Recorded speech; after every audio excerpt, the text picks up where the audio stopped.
Baik, maka dengan ini kami mempersilakan kepada pemateri kita, Ustadz, untuk waktu dan tempat kami persilakan. Falyatafadhalu alaihi masykura wa ma'jura.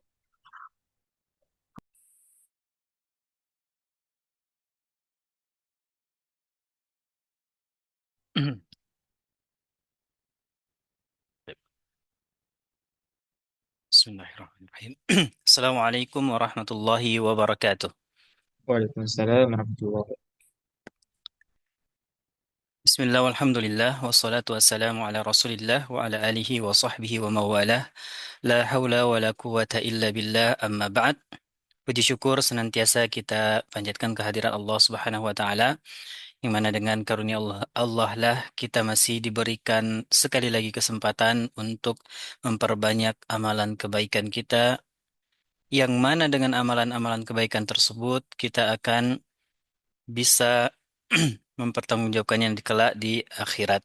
Salat serta salam semoga senantiasa tercurahkan kepada Nabi dan Rasul kita, Nabi Muhammad Sallallahu Alaihi Wasallam.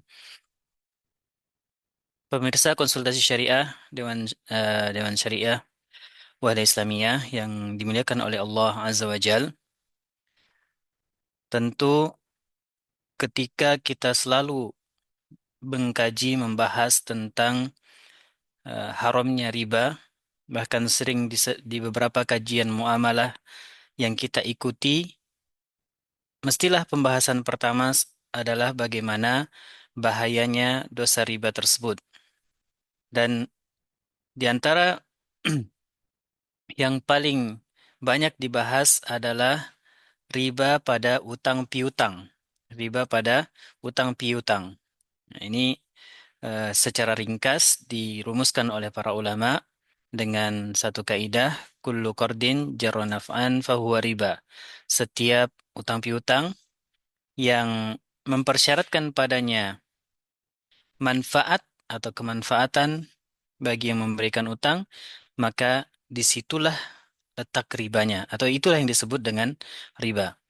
Nah, ketika kita menghadapi realita dunia pada zaman kita ini, di saat kebutuhan semakin banyak, kebutuhan-kebutuhan yang mendesak semakin banyak, sedangkan penghasilan kebanyakan dari kita pas-pasan misalkan, maka tentu membutuhkan instrumen keuangan atau salah satu produk keuangan dengan atau yang sering disebut dengan pembiayaan. Pembiayaan secara konvensional masih menggunakan akad utang piutang dengan bunga. Lembaga keuangan konvensional akan menggelontorkan dana atau mencairkan dana, yang mana setelah itu yang meminjam dana harus membayarkan dengan kelebihannya atau pokok ditambah dengan keuntungan yang dipersyaratkan dari awal. Dan ini adalah riba yang nyata. Sebagaimana kita katakan tadi bahwa dengan realita kehidupan di zaman kita ini dan banyak dari kita membutuhkan pembiayaan, nah, maka disinilah para ulama mencari skema-skema yang bisa digunakan untuk pembiayaan tersebut atau untuk menggantikan pembiayaan konvensional. Di antara bentuk yang sering disebutkan, oleh para ulama atau pakar ekonomi syariah adalah akad murabahah lil amir bisyira. Akad jual beli murabahah. Murabahah itu jual beli amanah, yang mana harga dan modal diketahui oleh kedua belah pihak yang bertransaksi. Ini sudah sangat banyak dibahas. Tentu ada kelebihan dan kekurangannya ketika kita akan mencari solusi yang lain. Bagi lembaga keuangan syariah, tentu beragamnya produk untuk pembiayaan bisa membuka lebih besar peluang untuk melaksanakan eh, produk pembiayaan ini. Maka pada kesempatan kali ini, insya Allah, kita akan mengkaji lebih dalam Proses pembiayaan dengan skema ijarah, dengan skema ijarah, sewa menyewa. Jadi ijarah itu bahasa fikih muamalah yang artinya sewa menyewa. Sewa menyewa itu adalah satu akad yang mana kita membeli manfaat dari suatu barang dan barangnya itu tidak berpindah ke pemilikannya. Jadi kepemilikan barang tetap menjadi atau tetap pada pemilik yang aslinya. Nah, sebelum kita berbicara lebih jauh tentang pembiayaan dengan skema ijarah, kita perlu mendalami terlebih dahulu atau memurojaah kembali, mengingat-ingat kembali hukum atau fikih sewa menyewa. Fikih sewa menyewa. Tentu tidak diragukan lagi bahwa sewa menyewa ini ada di dalam syariat. Sewa menyewa ini ada di dalam syariat berdasarkan cukup banyak dalil dari Al-Quran dan Sunnah maupun ijma'.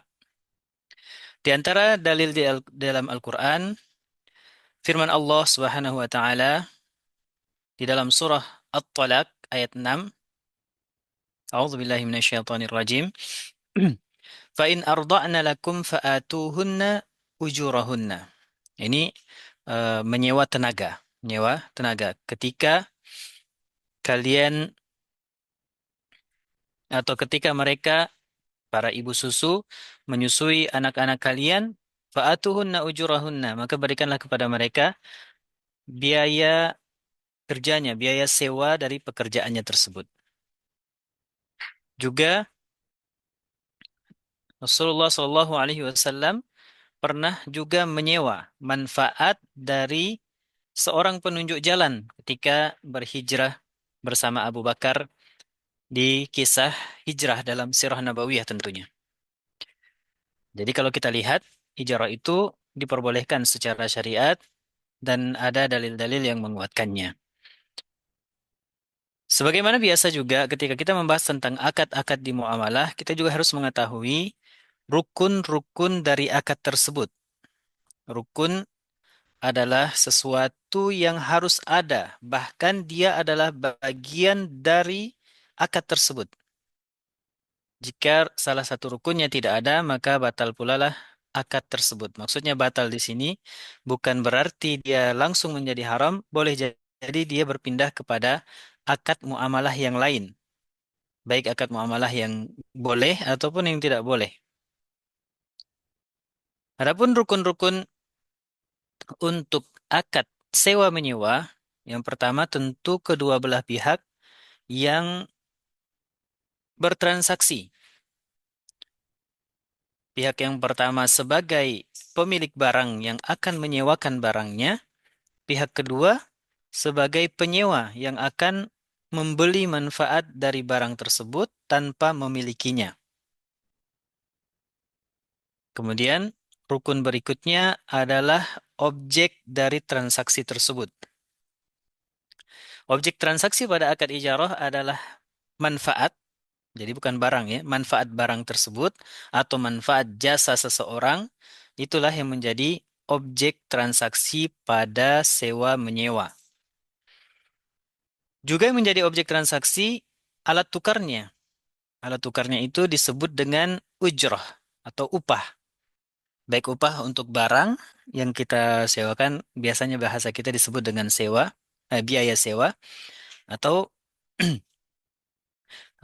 ujrah diartikan sebagai upah ketika yang kita sewa adalah tenaga manusia. Kemudian rukun berikutnya adalah al-ijab wal qabul. Ijab adalah penawaran terhadap satu transaksi, al-qabul penerimaan terhadap apa yang ditawarkan. Jadi ketika ditawarkan untuk berakad sewa menyewa, itulah ijab. Kemudian qabul penerimaan terhadap akad tersebut. Ijab dan qabul bisa atau cukup dengan lisan sebenarnya, namun lebih lebih bagus lagi ketika ia dicatat eh, dengan juru tulis ketika eh, yang disewa itu adalah barang yang bernilai tinggi, yang bernilai tinggi. Namun secara umum, untuk mengamankan satu akad, satu transaksi, perlu dicatat hitam di atas putih. Karena dengan itulah kita bisa mengamankan harta masing-masing. Mengamankan harta masing-masing. Kemudian setelah kita mengetahui bahwa ternyata ijarah itu adalah membeli manfaat dari satu benda, lalu bagaimana skema ini bisa menjadi skema pembiayaan? Nah, ini kan menjadi pertanyaan. Padahal kita eh, kalau ijarah klasik atau sewa menyewa klasik, barang itu sudah harus dimiliki oleh yang akan menyewakan barang tersebut.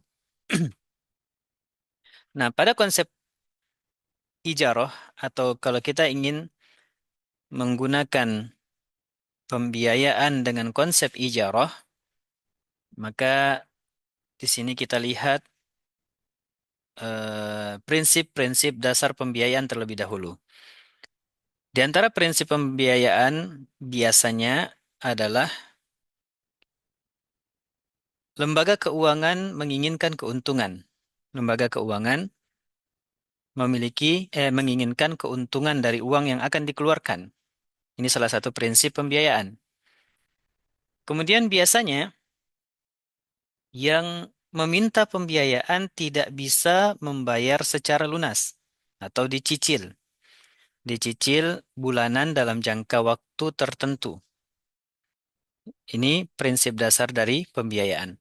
Dua prinsip dasar ini, ketika kita masukkan dia atau kita coba ramu dia dengan skema pembiayaan, dengan skema akad ijarah, maka mungkin gambarannya sebagaimana berikut. Katakanlah seorang nasabah membutuhkan ruko untuk berjualan, ruko untuk usahanya, untuk jualannya. Namun dia tidak bisa membayar atau membeli ruko dan juga tidak bisa menyewa ruko yang diminta sewanya itu sewa jangka panjang.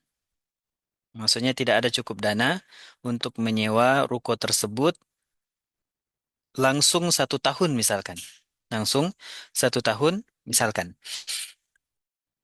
Kita lihat di sini, nasabah ini ingin menyewa ruko tersebut sebenarnya 1 tahun, tapi tidak bisa membayar di awal langsung dana atau biaya sewa 1 tahun. Sedangkan pemilik ruko meminta dibayar di awal, karena dia ingin juga mengamankan jangan sampai ruko ini digunakan tapi uangnya tidak kunjung datang. Maka dia ingin rukonya ini dibayar di awal dan langsung 1 tahun.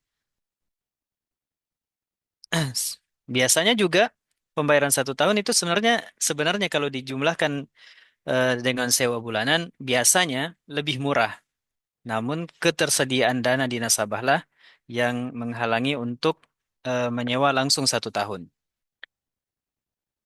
Di sini kita bisa menggunakan konsep ijarah dengan cara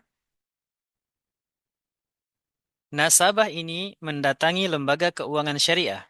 Nasabah mendatangi lembaga keuangan syariah, mengatakan kepada lembaga keuangan syariah bahwa saya ingin menyewa satu barang, satu produk atau satu ruko.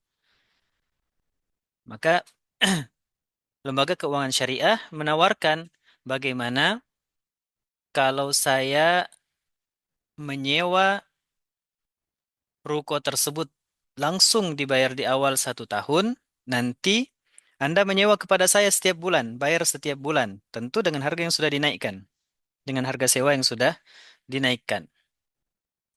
Ini dikenal dalam istilah zaman sekarang sebagai ijarah paralel ya, menyewa kemudian disewakan. Boleh atau tidak begini? Atau akad ini apakah diperbolehkan atau tidak? Karena penyewa ini menyewakan barang orang lain, menyewakan barang orang lain.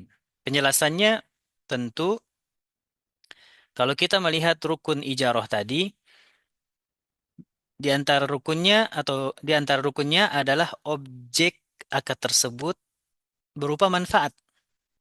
Maka ketika manfaat itu sudah dimiliki oleh seseorang, maka dia berhak juga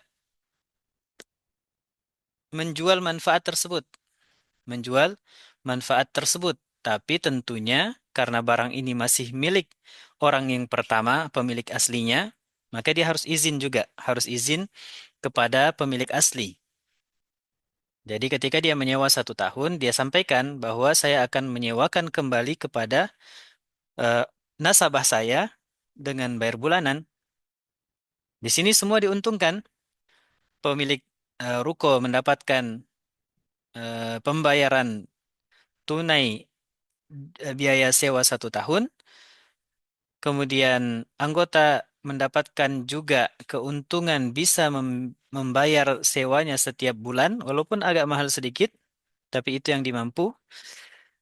Kemudian juga lembaga keuangan syariah bisa mengangkat harga sewanya.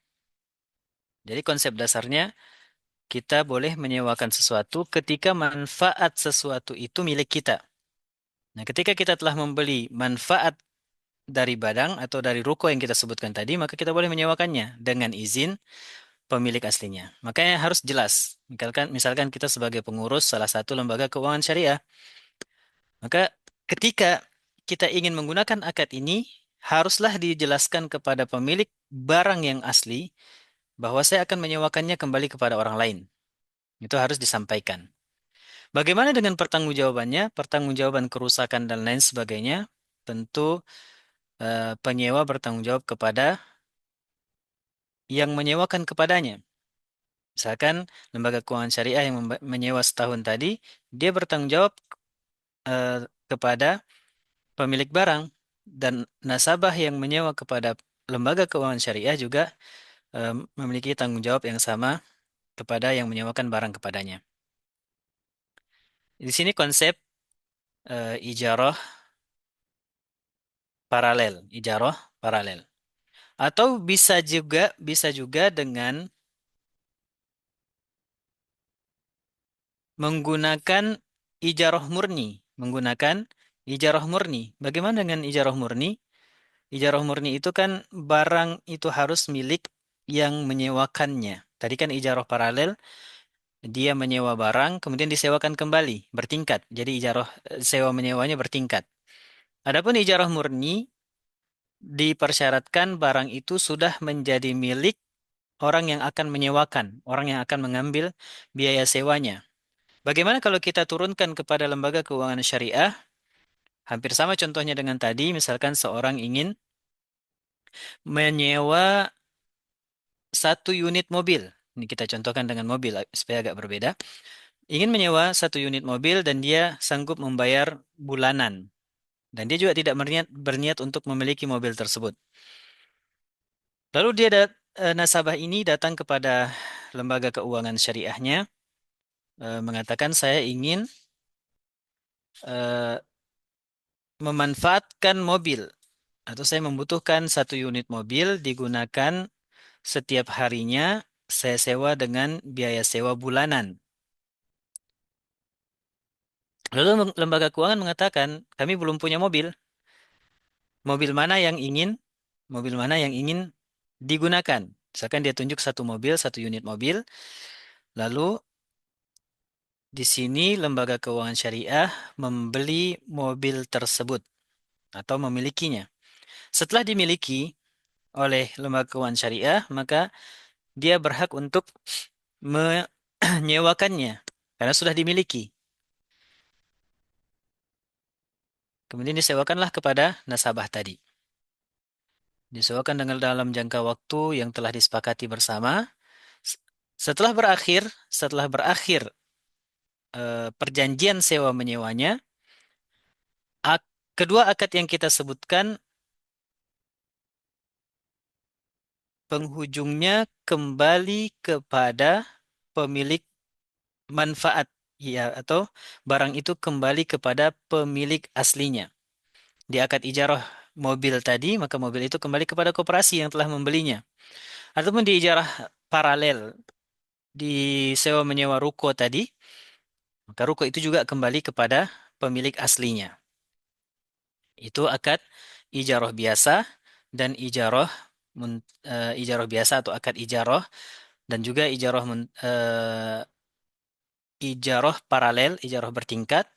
Kemudian ada satu akad lagi dan mungkin kita pernah membahasnya dahulu, ijarah yang berakhir dengan kepemilikan atau sering disebut dan disingkat oleh pihak-pihak yang membicarakan, mengkaji fikih muamalah dengan sebutan IMBT, ijarah muntahiyah bitamlik.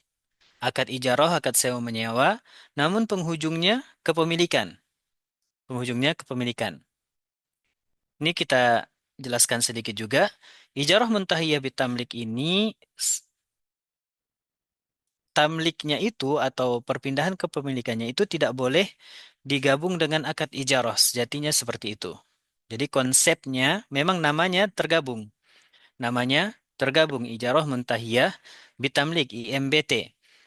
Namun tamliknya itu tidak boleh diakatkan pada saat ijarah. Namun boleh diperjanjikan. Jadi dia sebagai janji saja. Misalkan pemilik mobil mengatakan, silahkan sewa mobil saya per bulannya 3 juta selama 5 tahun misalkan. Atau berapalah biaya yang bisa tertutupi untuk harga mobil tersebut. Selama 5 tahun. Jika setelah sampai 5 tahun dan Anda menyewa setiap bulannya tanpa putus, maka saya akan, ini janji ya, saya berjanji menghibahkan mobil tersebut kepada Anda. Nah, muntahiyah bitamliknya itu hanya berupa perjanjian saja, janji saja dari pemilik mobil. Kenapa tidak boleh diakatkan? Karena kalau diakatkan tamliknya atau dijadikan persyaratan dari ijarah tersebut, dia termasuk kepada larangan dua akad yang bertentangan dalam satu akad transaksi. Dan ini menghasilkan ketidakjelasan yang disebut dengan gharar. Bagaimana mungkin jika kita sampaikan lebih mudahnya kita katakan bahwa ijarah itu kan konsekuensinya pemanfaatan barang dalam jangka waktu tertentu tanpa pemindahan kepemilikan. Jadi kalau kita gabungkan akad ijarah dengan akad jual beli, maka akan rancu. Karena akad jual beli berujung kepada kepemilikan. Dan juga akan rancu pada tanggung jawab terhadap barang tersebut. Atau siapa yang bertanggung jawab terhadap barang tersebut. Maksudnya bagaimana? Misalkan pada akad jual beli atau jual beli cicil, kita jual beli tapi eh, dengan konsep dibayar per bulan, namun di ujungnya menjadi milik nasabah. Di situ, ketika ada kerusakan atau biaya pemeliharaan rutin dari mobil, kalau kita katakan mobil, dari mobil tersebut menjadi tanggung jawab nasabah kita. Karena dia dengan akad jual beli. Adapun dengan akad ijarah, maka berbeda. Konsekuensi akad ijarah, barang masih tetap milik pemilik asli, maka segala sesuatu yang dibutuhkan oleh barang tersebut dalam rangka perawatan berkalanya, perawatan rutinnya, maka itu menjadi tanggung jawab pemiliknya. Karena penyewa hanya menyewa manfaat dari barang tersebut. Kecuali ketika penyewa merusak barang tersebut akibat kelalaiannya. Akibat kelalaiannya. Ketika kita telah eh, membahas tiga hal tadi, maka kita simpulkan untuk memahami perbedaan antara ketiganya. Ketiganya, yang pertama kan akad ijarah, kemudian ijarah paralel, kemudian ijarah muntahiyah bitamlik. Ijarah biasa atau akad ijarah klasik dengan ijarah paralel sama-sama penghujungnya barang tersebut akan kembali kepada pemiliknya. Barang tersebut akan kembali kepada pemilik asli dari barang. Itu persamaan antara akad ijarah. Beda dengan IMBT, ijarah muntahiyah bitamlik, maka barang itu akan berpindah kepada nasabah di akhir dengan eh, akad hibah setelah sewa menyewa yang dijanjikan itu telah selesai. Adapun permulaan dari akad ijarah dari keseluruhannya ini sama. Haruslah yang menyewakan itu memiliki barang tersebut terlebih dahulu, maaf, bukan memiliki barang, memiliki manfaat barang tersebut terlebih dahulu. Jadi intinya itu manfaatnya menjadi milik kita, baru kita bisa jual. Di akad ijarah, kita memiliki barangnya dan manfaatnya. Di akad ijarah paralel, kita hanya memiliki manfaatnya. Di akad ijarah muntahiyah bitamlik, juga seharusnya kita memiliki barangnya dan manfaatnya. Intinya ketiganya ini sama-sama harus kita miliki manfaat, baru kita bisa mentransaksikan pembiayaan tersebut dengan model ijarah. Maka dengan penjelasan yang kita sampaikan tadi, dengan skema sewa menyewa kita sudah bisa menutupi karakter pembiayaan yang akan kita laksanakan. Bank atau lembaga keuangan syariahnya bisa mendapatkan keuntungan, kemudian nasabahnya bisa membayar dengan berangsur-angsur bulanan, bayar dicicil atau dibayar berangsur-angsur. Namun biaya cicil di sini tidak kita katakan sebagai biaya cicil, tapi sebagai ujroh, upah bulanan. Upah bulanan. Upah bulanan ini bisa saja berbeda antara bulan pertama dan yang kedua, nanti tergantung kesepakatan antara pihak-pihak yang bertransaksi. Namun yang perlu diingat, akad ijarah ini biaya perawatan rutin yang bukan karena kelalaian dari penyewa tetap menjadi kewajiban dari pemilik barang. Dengan pembiayaan ijarah juga, barang sewaktu-waktu bisa ditarik. Barang sewaktu-waktu bisa ditarik jika terjadi kemacetan bayar upah. Kan dia cuma disewakan bulanan. Ketika ada kemacetan bayar, maksudnya bulan ini tidak dibayar, kemudian bulan depannya juga tidak dibayar, maka barang bisa ditarik seketika karena dia eh, masih milik lembaga keuangan syariah, masih milik bank dalam hal ini. Maka kalau kita ingin mengkomparasi juga dengan akad murabahah lil amil bisyira, akad jual beli, akad pembiayaan dengan konsep jual beli, perbedaannya di situ. Barang bisa ditarik seketika, namun itu keuntungan bagi bank, namun juga bank mendapatkan satu beban untuk perawatannya. Beda dengan konsep jual beli.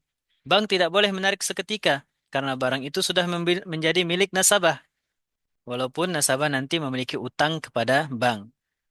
Dalam konsep jual beli, perawatan sepenuhnya dilakukan oleh nasabah karena itu adalah barangnya. Jadi setiap konsep yang ditawarkan itu ada plus minusnya, tergantung apa kita katakan supaya bank atau lembaga keuangan syariah itu memiliki opsi-opsi dan memilih apa yang paling tepat digunakan di lembaga keuangan syariahnya sendiri dan yang paling tepat digunakan ketika kita menghadapi nasabah yang memerlukan pembiayaan. Mungkin demikian yang dapat kami sampaikan sebagai pengantar. Barakallahu fikum jami'an. Kembalikan kepada host kita. Betul. Baik, Masya Allah. Dan demikian materi pengantar dari Ustadz kita mengenai pembiayaan akad ijarah. Dan insya Allah semoga bisa memberikan materi pengantar bagi pemirsa sekalian dan juga bisa mengerti dan memahami bagaimana tentang pembiayaan akad ijarah dalam muamalah seperti itu. Baik, Zat, kita lanjut ke sesi konsultasi atau tanya jawab. Maka kami berikan kesempatan kepada pemirsa sekalian yang ingin bertanya, baik secara langsung ataupun lewat kolom komentar chat atau lewat WhatsApp yang sudah tertera nomor yang kami terapkan di kolom atau di pamflet. Oh baik, Ustaz. Sepertinya sudah ada masuk beberapa pertanyaan. Pertanyaan pertama dari apa ini? WD Mutmainnah Baido. Afwan Ustaz, bagaimana dengan pinjaman salah satu bank syariah yaitu program KUR? Apa ini? KUR. Dulu transaksinya itu untuk jasanya tidak menyatakan bunga, tetapi dengan mudorobah. Tetapi besaran pengambilannya itu sudah ada setiap bulannya. Contoh, pinjam 50 juta, pengembaliannya tiap bulan 1,5 juta selama 36 bulan. Bagaimana hukumnya, Ustaz? Apakah termasuk riba atau tidak? Karena kami butuh modal, Ustaz, untuk usaha. Afwan. Nah, Ustaz. Seperti itu. Juta, 9 juta. Ya, biasanya KUR ini kan kredit usaha rakyat ya. Kredit usaha rakyat ini adalah dana yang digelontorkan oleh pemerintah, tapi kepada eh, pelaku-pelaku usaha, namun dia melalui bank-bank yang ada di Indonesia. Konsep kurs sejatinya, kami pernah melihat salah satu konsep yang ditawarkan, sejatinya konsepnya aman, tapi secara konsep aman, namun dalam prakteknya masih ada kekeliruan-kekeliruan. Katakanlah akad yang digunakan adalah akad mudharabah. Akad mudharabah itu secara ringkas adalah akad kerjasama antara pemilik modal dan pengelola, yang mana keuntungannya dibagi berdasarkan persentase di keuntungan. Maka tidak boleh angka pasti, tidak boleh angka pasti. Yang namanya kerjasama dalam satu usaha dan usaha itu belum tentu atau tidak bisa dipastikan sebagaimana hebatnya seorang berusaha, tidak bisa memastikan usahanya itu akan untung. Kak, kalau digunakan akad mudharabah, akad kerjasama, keuntungan itu dibagi berdasarkan persentase. Maka jika ada angka pasti yang harus dibayarkan setiap bulannya, tanpa melihat keuntungan bulan itu atau sedang rugi, maka ini bukan termasuk akad mudharabah. Bukan termasuk akad mudharabah. Kami sendiri pernah melihat beberapa konsep yang ditawarkan oleh Bank Syariah secara konsep benar. Namun kenyataannya nanti di saat bertemu nasabah ditentukan bayaran bulanan sekian itu sudah mulai keliru. Wallahu taala alam.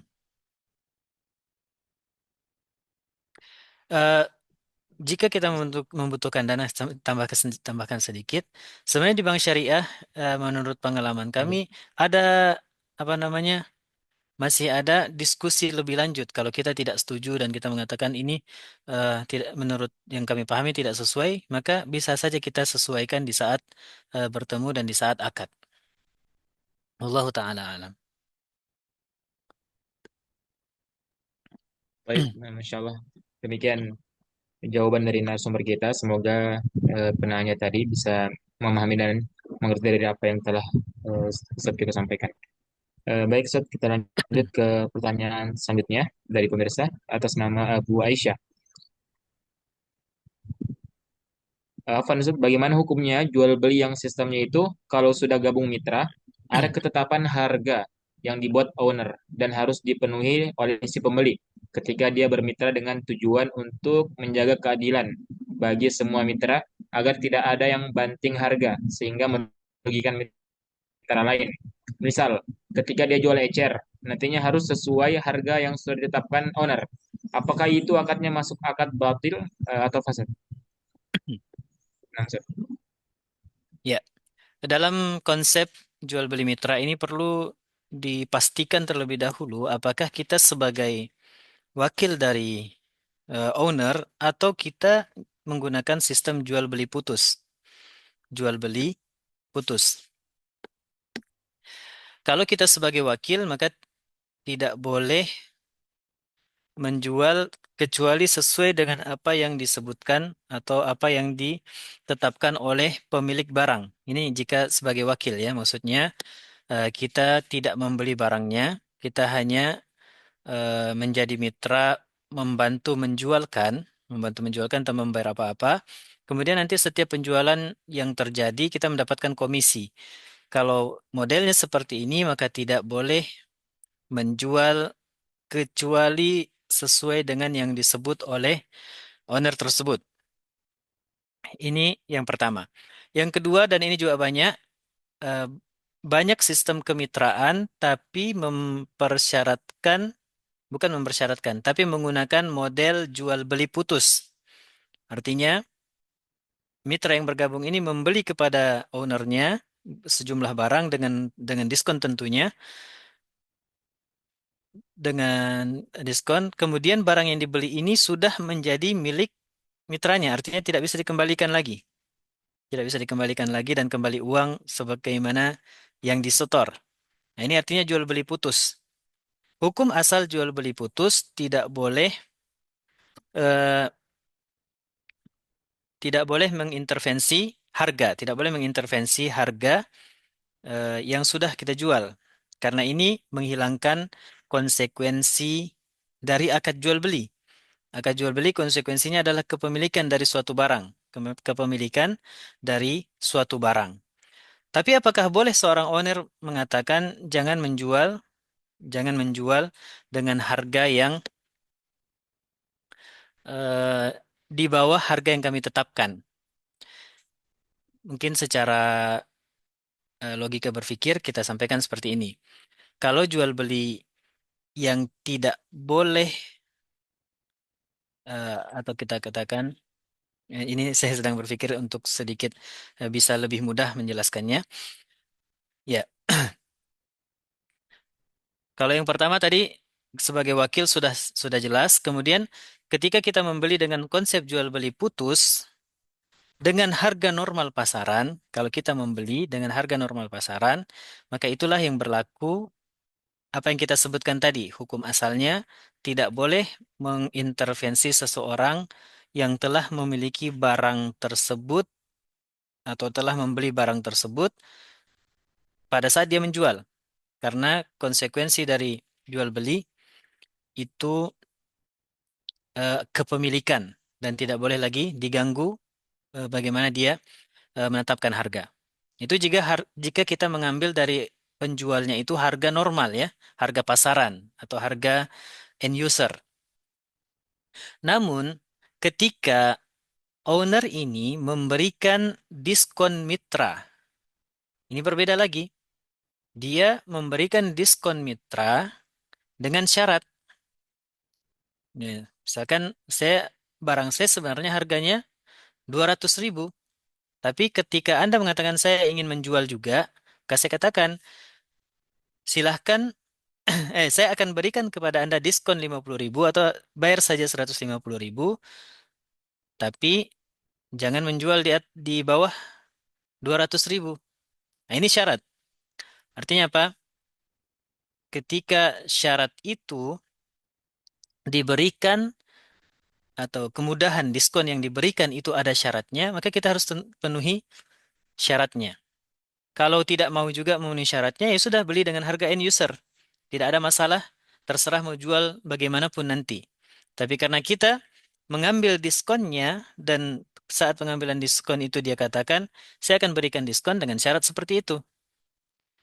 Nah, ini dari segi hukum. Kemudian dari segi ekonomi juga, ketika kita bermitra, lalu kita menjual di bawah harga yang lain. Persaingan secara ekonomi akan menurunkan harga barang tersebut. Yang akan dirugikan siapa? Yang akan dirugikan semua penjual barang tersebut.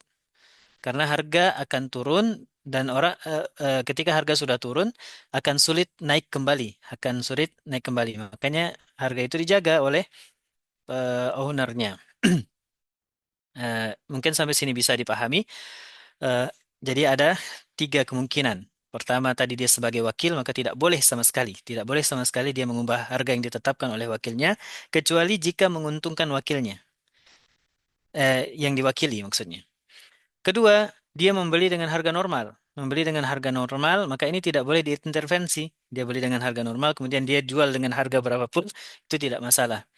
Adapun jika dia mengambil diskonnya dan ketika dikatakan saya berikan diskon ini jika Anda menjual di bawah atau sesuai dengan harga konsumen, maka di situ kita sudah mengambil satu persyaratan dan al-muslimuna ala syurutihim. Kemudian dari segi ekonomi juga menjual harga menjual barang di bawah harga secara terus-menerus akan merusak harga barang tersebut sehingga suatu saat nanti tidak ada lagi keuntungan dari dari jual barang tersebut secara ekonomi. Ya, mungkin dipahami ya.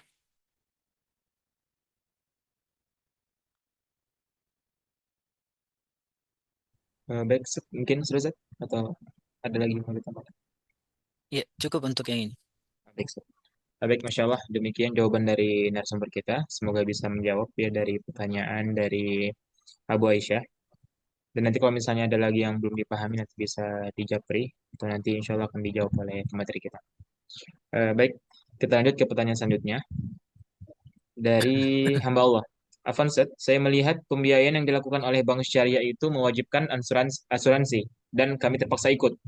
Mohon izin, apa hukumnya asuransi dalam pembiayaan, Ustaz? Nah, baik. Nah, biasanya bank syariah itu terikat dengan eh, harus menetapkan produk-produknya sesuai dengan syariat, sesuai dengan syariat. Maka dipersyaratkan ada dewan pengawas syariah di setiap bank. Nah, ini terkadang ada DPS yang lalai, ada yang tidak. Namun biasanya asuransi yang ditawarkan oleh bank syariah itu adalah asuransi syariah juga, seharusnya seperti itu. Karena dipersyaratkan ketika dia melabeli dia sebagai bank syariah, maka produknya itu dan sekeliling produknya harus syariah juga. Maka ketika dia menetapkan harus ikut asuransi, maka itu asuransinya asuransi syariah juga. Eh, Ketika asuransinya adalah asuransi syariah, maka kita katakan tidak mengapa ikut asuransi syariah. Karena asuransi syariah itu menggunakan konsep tolong-menolong, tolong-menolong saling menjaga. Jadi kita berdonasi, kita kumpulkan dana, nanti dana tersebut, dana yang terkumpul itu bukan menjadi keuntungan perusahaan, tapi menjadi dana yang dikumpulkan sebagai santunan ketika terjadi kerugian. Itu yang menjadi konsep asuransi syariah. Konsep ini sebenarnya lebih mudahnya ketika kita di sekolah dulu misalkan ada seorang teman yang sakit, kemudian kita mengumpulkan dana. Kemudian kita mengumpulkan dana, lalu kita berikan kepada yang sakit tersebut. Konsepnya seperti ini, tapi dibuat lebih rapi dan dibuat agar semuanya ikut menyumbang dan siapa saja yang terkena musibah nanti dibantu dengan dana tersebut. Nah, itu konsep asuransi syariah. Maka kalau seperti ini diperbolehkan. Adapun jika asuransinya itu berbasiskan jual beli resiko, ini yang tidak boleh. Ini yang tidak boleh diikuti. Wallahu a'lam.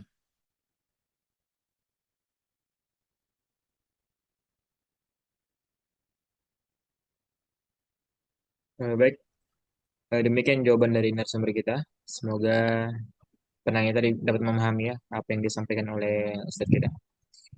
Baik, kita melangkah ke pertanyaan selanjutnya.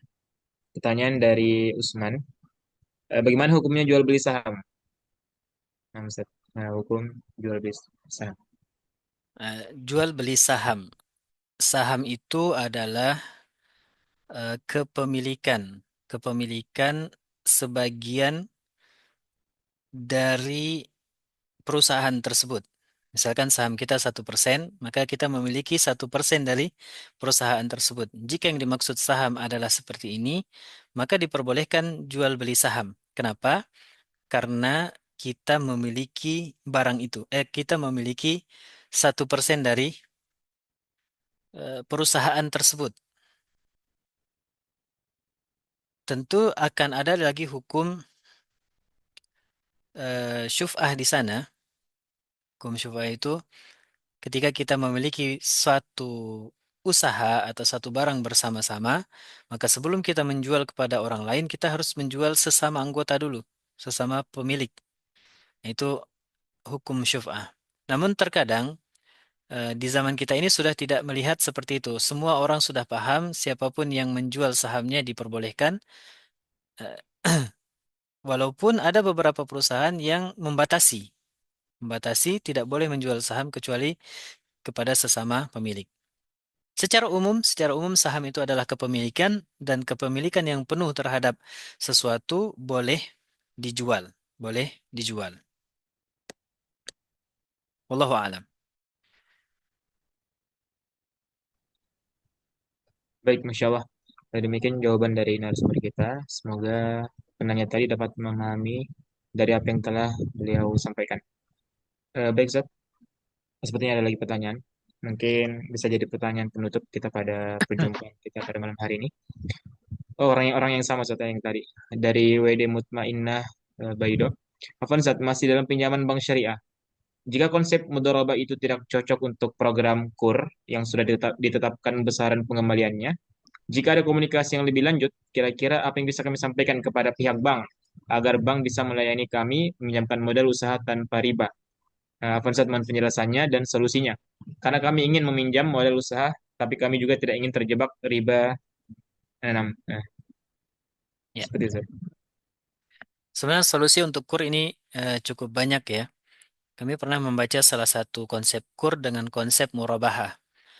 Eh, Konsep murabahah, dia bukan konsep kerjasama, konsep jual beli. Misalkan kita punya usaha pembuatan bakso ya, pabrik bakso, membutuhkan penggilingan bakso. Maka di sini pihak kur syariah yang membelikannya. Pihak kur syariah yang membelikan alat tersebut. Setelah pihak kur syariah memiliki alat tersebut, barulah kita membeli dari pihak kur syariah tersebut dengan cara cicil. Maka ini diperbolehkan ambil keuntungan karena berdasarkan konsep jual beli. Berdasarkan konsep jual beli. Dan cicilannya bisa menjadi pasti. Cicilan bisa menjadi pasti karena cicilan utang itu pasti. Jadi misalkan penggilingan harganya dua, lima, katakan dia harganya 20 juta. Saya tidak tahu harga. Katakan harganya 20 juta, dibeli sama pihak kur 20 juta, kemudian ingin mengambil keuntungan 4 juta misalkan, dicicil selama 2 tahun, dicicil selama 2 tahun. Maka ditambahkanlah 20 tambah 4 juta, 24 juta dibagi 24 bulan, maka setiap bulan membayar 1 juta dengan angka pasti. Nah, itu diperbolehkan dengan konsep jual beli murabahah. Kalau mau menggunakan konsep ini, konsep mudharabah itu yang seharusnya seperti itu, karena dana kur itu sejatinya adalah dana bantuan pemerintah yang diminta dijaga untuk tidak habis. Makanya digunakan konsep apa namanya? Pengembalian, harus dikembalikan. Walaupun dengan cara yang lunak. Maksudnya tidak cepat, kemudian dikatakan bunganya kecil. Kalau pihak kur ingin betul-betul menggunakan konsep mudharabah, maka harus siap rugi juga, harus siap rugi. Dengan catatan dialah yang harus membuat pembinaan agar usaha itu tidak rugi. Jadi pemodal itu seharusnya dia juga melakukan pembinaan dan pengawasan agar usahanya tidak rugi dan disinilah ditutupi kerugian. Jika tidak mau rugi sama sekali, tidak boleh menggunakan konsep-konsep kerjasama.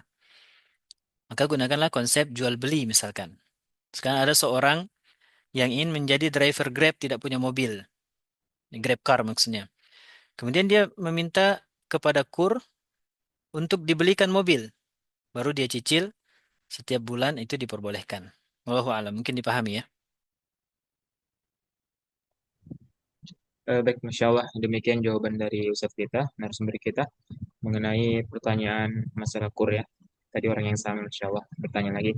Dan mungkin eh, ada muncul pertanyaan yang lain. Baik, sepertinya saat waktu juga sudah menunjukkan pukul 10 waktu Indonesia bagian tengah.